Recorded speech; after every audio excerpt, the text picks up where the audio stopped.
یہاں میں ایک بات کہنا چاہتا ہوں، کچھ نئے لوگ آئے ہیں تو ذرا ان کی ذہن سازی ہو جائے گی، اور ان کے ذہنوں میں کوئی اشکال ہیں، شبہات ہیں ہمارے متعلق، اللہ کرے گا وہ دور ہو جائیں گے۔ نبی کا وجود محفوظ تھا، یہ خصوصیت ہے انبیاء کی کہ وفات کے بعد ان کے وجود مقدس کو کیڑے مکوڑے اور مٹی نہیں کھاتی، یہ انبیاء کی خصوصیت ہے۔ انبیاء کے وجود کیا ہوتے ہیں؟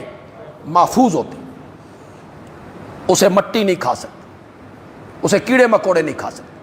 کئی خطیب بیان کرتے ہیں تقریر میں لذت پیدا کرنے کے لیے، چاشنی پیدا کرنے کے لیے، حضرت ایوب علیہ السلام کے جسم میں کیڑے پڑ گئے تھے اور وہ کیڑے کھاتے تھے، کوئی نیچے کیڑا گر جاتا تھا تو اتنے صابر تھے، پھر کیڑے کو اٹھا کے اس زخم پہ رکھ دیتے تھے۔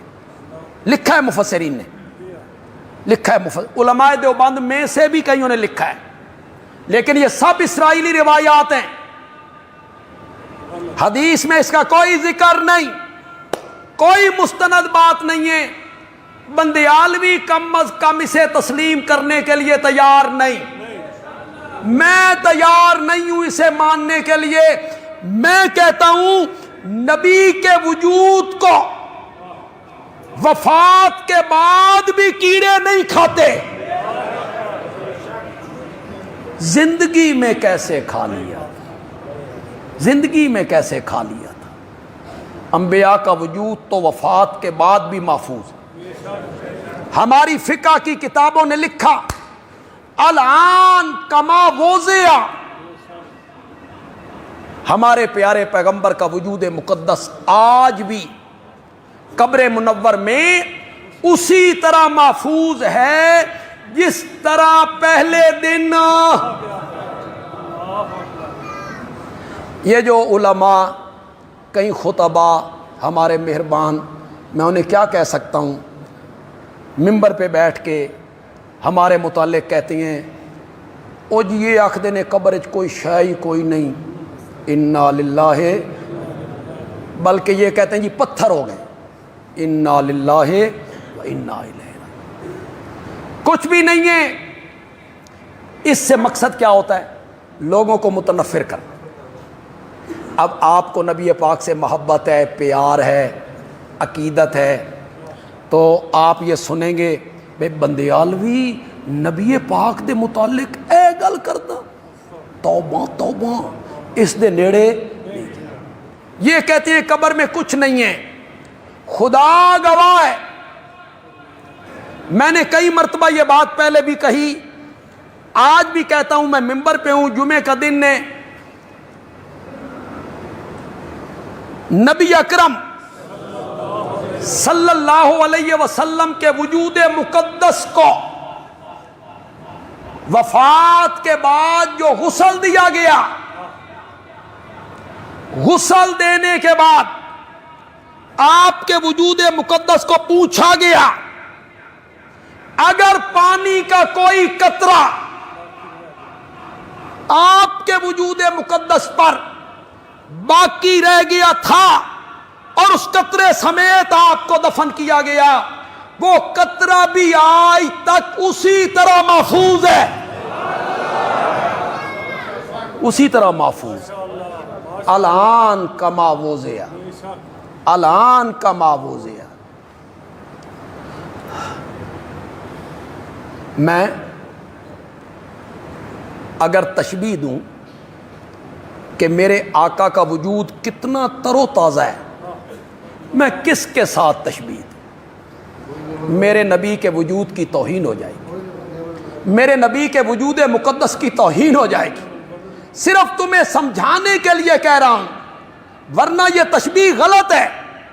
صرف تمہیں سمجھانے کے لیے کہہ رہا ہوں، کعبہ کے رب کی قسم ہے، گلاب کا پھول اپنی ٹہنی پر اور مچھلی سمندر میں اتنی تر و تازہ نہیں ہوتی جتنا قبر منور میں میرے نبی کا وجود مقدس تر و تازہ ہے۔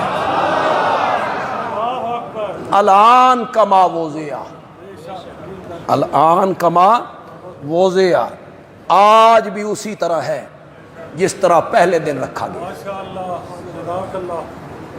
جبریل زندہ نہیں ہے، سید الملائکہ نہیں، فرشتوں کا سردار نہیں ہے، سارے نبیوں پہ وحی نہیں لاتا رہا، کتابیں اتار کے نہیں لاتا رہا، کتاب کا علم سب سے زیادہ اسی کے پاس نہیں ہے، تورات کا، انجیل کا، قرآن کا لے کے آتا رہا نا وہ۔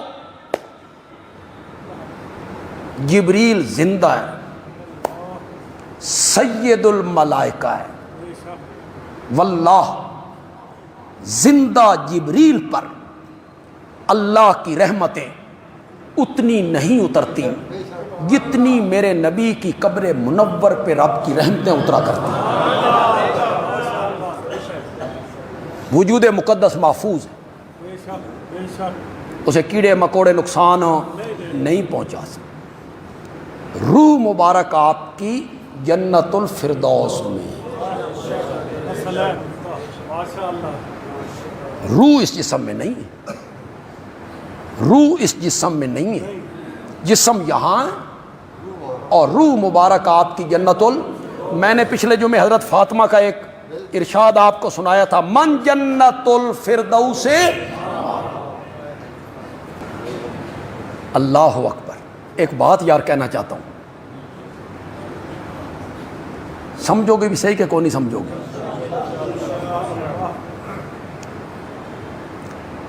مٹی تو یار میرے وجود کو بھی نہیں کھاتی، نہیں کھاتی۔ مٹی تو اصحاب کہف کے جسم کو بھی نہیں کھایا تھا، 309 سال سوئے رہے تھے۔ بات بڑی پائے کی کرنے لگا ہوں، جو نوجوان بیٹھے ہیں، تعلیم یافتہ لوگ بیٹھے ہیں، اس کی تہہ میں تھوڑا سا اترنا ہے آپ نے، خدا کے لیے اس کی تہہ میں اترنا ہے۔ مٹی تو مجھے بھی نہیں کھاتی، زمین میں رہوں مجھے نہیں کھائے گی۔ 309 سال اصحاب کہف کے وجود کو مٹی نے نہیں کھایا، نہیں کھایا۔ کیوں نہیں کھاتی مجھے؟ کیوں نہیں کھایا اصحاب کہف کے وجود کو؟ اس لیے کہ وہاں جسم میں روح موجود ہے، میرے جسم میں روح موجود ہے، اصحاب کہف کے جسم میں روح موجود تھی۔ جسم میں روح ہو پھر مٹی نہ کھائے، یہ کوئی کمال نہیں ہے۔ کمال میرے نبی کا یہ ہے کہ جسم میں روح بھی کوئی نہیں، مٹی پھر نہیں کھاتی ہے۔